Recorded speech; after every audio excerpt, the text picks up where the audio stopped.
नमस्कार दोस्तों। एहसान फरामोश नमक हराम बांग्लादेश का अपने गंदे मुंह से अनाप शनाप बकते रहने का सिलसिला जारी है।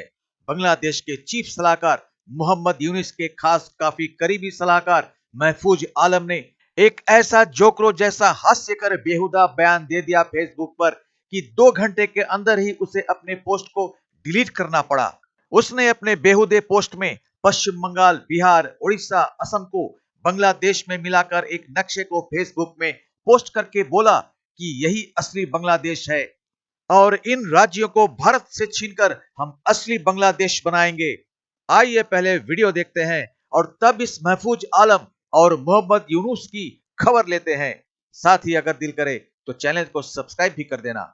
क्या बांग्लादेश स्प्लिट होने जा रहा है? क्या बांग्लादेश एक कॉलोनी बनने जा रहा है? मगर ये अब अभी मतलब है कि अब वो 1971 कहाँ और अब 2024 कहाँ, तो वो तो एक जनरेशन को तो पता ही नहीं लिबरेशन का मतलब क्या था, किसने कुर्बानी दी। एहसान फरामोशी क्या होती है, इसे अगर समझना हो तो बांग्लादेश यूनुस सरकार के सलाहकार ने विवादित नक्शा दिखाया है। विवाद बढ़ने के बाद महफूज ने इस पोस्ट को डिलीट भी कर दिया है। भारत पर कब्जा करने का सपना साझा करने के कुछ ही घंटों बाद उसने बहुत ही चुपचाप तरीके से पोस्ट को हटा दिया, डिलीट कर दिया। सेकेंड वर्ल्ड वॉर के बाद सबसे बड़ा मिलिट्री सरेंडर यानी कि 93,000 फौजियों ने अपने हथियार फेंके हिंदुस्तान के सामने पाकिस्तानी फौजियों ने। वहां से लेकर 16 दिसंबर 1971 तक जब जनरल नियाजी की ईस्टर्न गैरिजन जो है उसने जनरल जगजीत सिंह अरोड़ा के सामने पलतन मैदान के अंदर उन्होंने हथियार डाल दिए और सरेंडर कर दिया। क्या ये चीज पाकिस्तान में हो सकती है कि नहीं, क्योंकि लोग यही कह रहे हैं कि वही चीज यहाँ भी हो सकती है और उसके बहुत से पहलू हैं। जरूर वहां तो एक इशू था ना, यहाँ और भी बड़े इश्यूज बन सकते हैं। महफूज आलम कट्टर इस्लामवादी नेता बताया जाता है। Has the Myanmar rebel group Arakan Army seized and occupied parts of Bangladesh? क्या अराकान आर्मी ने म्यांमार के बांग्लादेश बॉर्डर का कंट्रोल हासिल कर लिया है? और ये सब हो रहा है एक ऐसे लम्हे में, एक ऐसे मोमेंट में कि जब ऐसा नजर आता है कि बांग्लादेश क्या स्प्लिट हो जाएगा, क्या बांग्लादेश टुकड़े टुकड़े हो जाएगा, क्या बांग्लादेश फिर तकसीम हो जाएगा। और इसी वक्त हम ये देख रहे हैं कि चाइना और इंडिया के बीच यानी अजीत डोवल और वैंग ली के बीच एक बहुत अहम मीटिंग होती है। तो इस पर बात करने से पहले, अपना तज्जिया देने से पहले कि जो मैंने ये बात की कि क्या बांग्लादेश स्प्लिट होने जा रहा है, क्या बांग्लादेश एक कॉलोनी बनने जा रहा है, इसका फायदा किसको होगा, इसका फायदा कौन उठाएगा और इसका नुकसान किसको होगा, इस पर बात करने से पहले जो इस वक्त हमने बात की कि क्या वो कंट्रोल हासिल कर चुके हैं, कितना कंट्रोल उन्होंने हासिल किया है, पहले मैं आपके सामने ये रखना चाहती हूं। तो देखिए, इस वक्त एक तो ये बात की जा रही है the group captured few towns on the border of Bangladesh earlier this year.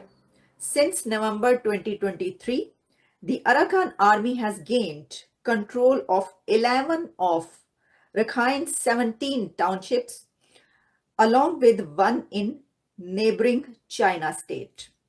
एक तो मैंने आपके सामने रखा, ये बहुत डिटेल में सारा खबर है, आर्टिकल है, लेकिन हम जो इम्पोर्टेंट पार्ट था वो मैंने आपको बताया कि कितने टाउन्स पर, कितनी जगहों पर उनका कंट्रोल है, जिसमें जो एरियाज बताए जा रहे हैं उसमें म्यांमार के साथ जो बांग्लादेश बॉर्डर है वो भी, और चाइना की तरफ जो टाउन है वहां के बॉर्डर से लगता हुआ वो भी। अच्छा, अब इसमें क्या कहा जा रहा है जरा ये देखिएगा कि मीडिया क्या कह रहा है। The Arakan army has claimed the capture of the last army outpost in the strategic western town of Mongdor. You know what that means? That it gains full control of the border with Bangladesh. Just for context here, the Arakan army is one of the most powerful ethnic minority armed groups battling. ये आपने सुना कि उन्होंने कहां पर कितना control हासिल किया है। जैसे कि मैंने आपको बताया कि जो इस वक्त मीडिया कह रहा है उसमें मीडिया क्या बता रहा है, पहले हम इसके पर बात कर लेते हैं कि उन्होंने कहां पर किस तरीके से वो नजर आ रहे हैं। अच्छा, उसके बाद फिर हमें ये पता चलता है कि जैसा मैंने आपको बताया कि जो कहा जाता है कि अजीत डोवल, जिनको के शतरंज का बहुत बड़ा खिलाड़ी कहा जाता है, और ये वो शतरंज है जो कि दुनिया के इस वक्त शतरंज की बिसात बिछी हुई है। उस शतरंज की बिसात पर अजीत डोवल साहब बीजिंग पहुंचते हैं और उनकी मुलाकात होती है वैंग ली से। वैंग ली और अजीत डोवल की मुलाकात में क्या बात होती है या क्या कहा जाता है मीडिया पर, उसके हवाले से वो भी जरा सुनिएगा। Chinese Foreign Minister Wang Yi said that the two sides agreed to step up strategic communication, safeguard peace and tranquility in the border areas. And सिर्फ यही नहीं, ट्रैंक्विलिटी इन दी बॉर्डर एरियाज तो कहे जा रहे हैं, लेकिन साथ में आप ये देखिए एक बात बहुत अहम है, बहुत पते की बात जो मैं इस वक्त आपको बताने लगी हूँ, वो ये है कि जैसे ही बांग्लादेश की ये सिचुएशन हमारे सामने आती है कि जब वहां पर हसीना की हुकूमत खत्म होती है और यूनुस की हुकूमत आती है, तो उसी वक्त हम देखते हैं कि उसके कुछ ही टाइम के बाद हमें ये पता चलता है कि इंडिया और चाइना के बीच एक स्ट्रेटेजिक डायलॉग हुआ है और जिसमें बॉर्डर्स पर एक बड़ा अहम मुआहदा हो गया और वो एग्रीमेंट ये हुआ है कि बॉर्डर से फौजें जो है वापस बुलवा ली जाएं और उसमें जो कुछ भी हुआ वो आपको पता चला। ये एक ऐसी बात थी जिस पर पूरी दुनिया हैरान थी कि अच्छा चाइना और इंडिया के बीच ऐसा कोई मामला हो सकता है, और वो हुआ। तो इससे पता ही चलता है कि दोनों नेशंस यानी इंडिया और चाइना जो है वो कुछ पीछे हटे और फिर दोनों ने कुछ आगे बढ़कर एक दूसरे के साथ मामला तय किए। तो ये एक, वैसे तो अगर आप देखें तो इसके ऊपर ये कहा जा सकता है कि ये हुआ क्योंकि इंडिया और चाइना ये चाहते थे कि दोनों के जो बॉर्डर्स हैं वो सिक्योर रहें और वो किसी भी ऐसे डिस्प्यूट में पड़ने से पीछे हट गए। लेकिन एक ऐसी सिचुएशन में जिसमें ये हुआ, जो जियोपॉलिटिकल सिचुएशन चल रही थी उस वक्त, जैसा कि उस वक्त जो बांग्लादेश का मामला पेश आया, अब इस सिचुएशन में सिर्फ ये इतनी सादा सी बात नहीं है कि सिर्फ दोनों जो कौमें हैं वो इसलिए पीछे हटी हैं या इसलिए उन्होंने हाथ बढ़ाए हैं एक दूसरे की तरफ के क्योंकि उन्होंने अपना डिस्प्यूट रिजॉल्व करना है। इसके साथ जो इस वक्त जियोपॉलिटिक्स चल रही है उसके अंदर दोनों को अपना अपना हिस्सा चाहिए, दोनों ही अपनी जीत देखना चाहते हैं, अपनी विक्ट्री देखना चाहते हैं और दोनों को अपनी विक्ट्री देखने के लिए ये जरूरी है कि पहले वो एक दूसरे के साथ बॉर्डर रिजॉल्व करें, बॉर्डर डिस्प्यूट्स रिजॉल्व करें। जो मैंने ये कहा कि क्या बांग्लादेश एक कॉलोनी बनने जा रहा है, तो देखिए कि सिर्फ इसके अंदर दो फरीकी नहीं है।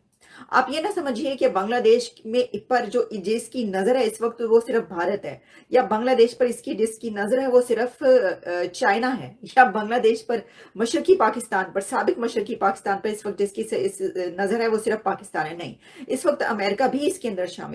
तो ये बिन पेंदे का लोटा महफूज आलम बिद्दी सी जान बांग्लादेश के खड़ूस मोहम्मद यूनुस के मंत्रिमंडल का सदस्य है, यानी कि ये भी एक एडवाइजर है और यूनुस का खास चहेता भी है, इसीलिए इसे भी एक एडवाइजर या मंत्री बना दिया गया। लेकिन कोई डिपार्टमेंट इसको देना नहीं था, इसलिए एडवाइजर समिति या मंत्रिमंडल में बिना दफ्तर के, कोई काम के बिना मंत्री बने ये मौज कर रहा है और अपने बेहुदा बयानबाजी से अपना तो जग हसाई करवा ही रहा है, साथ ही अपने देश बांग्लादेश का भी बुरी तरह से जग में बेइज्जती करवा रहा है। दुनिया हंस रही है कि कैसे कैसे छटाक भर दिमाग के पागल लोग बांग्लादेश में रहते हैं, जिनको भारत से पंगा लेने के लिए उनके अतड़ियों के कीड़े उन्हें काटते रहते हैं। ये कट्टर इस्लामवादी नेता हैं, जिसके बारे में यूनुस, जो खुद भारत और हिंदू विरोधी है, का कहना है कि इसके नेतृत्व में ही बांग्लादेश में तख्ता पलट संभव हुआ और शायद मन ही मन कहता होगा कि मैं भी बांग्लादेश का प्रधानमंत्री बन सका। तो इसी महफूज आलम ने अपने बेहुदा पोस्ट को 2 घंटे के बाद फेसबुक से हटा दिया। मतलब ये कि थूक कर चाटना पड़ा। इन लोगों की इतनी जग हसाई हुई कि चूहों की तरह मुंह छुपाकर बिल में जा घुसे। भारत कुछ नहीं कह रहा है क्योंकि भारत को इनसे उलझना शोभा नहीं देता।